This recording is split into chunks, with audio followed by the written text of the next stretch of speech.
ఒక చిన్న కథ. రాత్రి 10 గంటలకు ఒక డాక్టర్ గారి ఇంట్లో ఫోన్ రింగ్ అవుతుంది. నిత్యం పేషెంట్లకు అందుబాటులో ఉండే నెంబర్ అది. డాక్టర్ నిద్రమత్తులో వెళ్ళి ఫోన్ తీశాడు. నమస్కారం సార్. నమస్తే, చెప్పండి. నాకు ఒంట్లో బాగోలేదని సాయంత్రం మా అమ్మతో పాటు మీ హాస్పిటల్కి వచ్చాను సార్. గుర్తొచ్చానా? అనగానే వయస్సుతో సమానంగా బుద్ధి పెరగని ఒక అమాయకపు కుర్రాడి రూపం డాక్టర్ కళ్ళ ముందు కదిలింది. నేను మిమ్మల్ని మర్చిపోలేదు, చెప్పండి అన్నాడు డాక్టర్. నాకు జ్వరం తగ్గడానికి మీరు పెద్ద బిల్లు ఒకటి, చిన్న బిల్లు ఒకటి ఇచ్చారు కదా.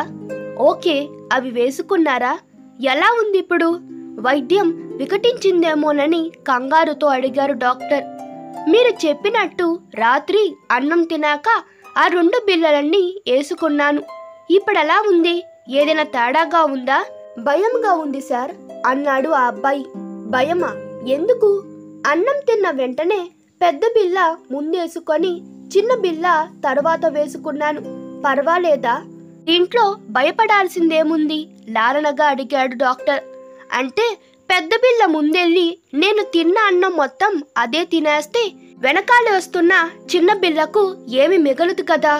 అప్పుడు అదెళ్ళి పెద్ద బిళ్ళతో గొడవ పడితే ఆ 2 కొట్టుకుంటే మధ్యలో నాకేమైనా అవుతుందేమోనని అతని అమాయకపు మాటల్లో అనేక ప్రశ్నలు, భయాలు.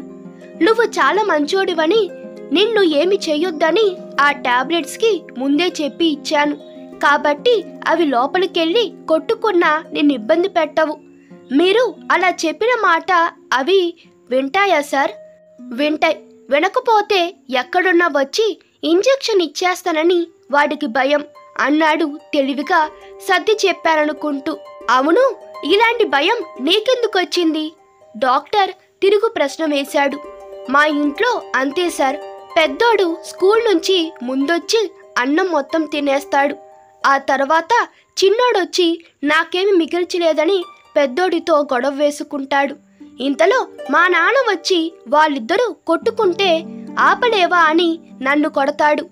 వాళ్ళిద్దరి మధ్య అనవసరంగా దెబ్బలు తింటున్న బాధ అతని చివరి మాటలో వినిపించింది. అతనికి ఆ భయం రోజువారీ అనుభవం నుంచి పుట్టిందని డాక్టర్కి అర్థమైంది. తన తెలివైన సమాధానం ఇక్కడ వర్తించదని డాక్టర్ అనుకుంటగా, సార్, మా పెద్దోడు చిన్నోడు గొడవలో నన్ను కొట్టొద్దని, కొడితే ఇంజెక్షన్ ఇచ్చేస్తానని మా నాన్నని కూడా భయపెడతారా? దీనంగా అడిగాడు ఆ అమాయకుడు. అతనికి ఏం సమాధానం చెప్పాలో తెలియక ఆలోచిస్తున్నాడు డాక్టర్. ప్రతి తల్లి తండ్రి ఆలోచన చేరవలసిన విషయం. మీరు చేసే ప్రతి పని పిల్లల సున్నిత మనసుపై ప్రభావం చూపిస్తూ ఉంది. జరా జాగ్రత్త. ఈ కథ మీకు నచ్చినట్లయితే మీ అభిప్రాయాలు కామెంట్ తెలపండి. Please like, share and subscribe to my channel. Thank you.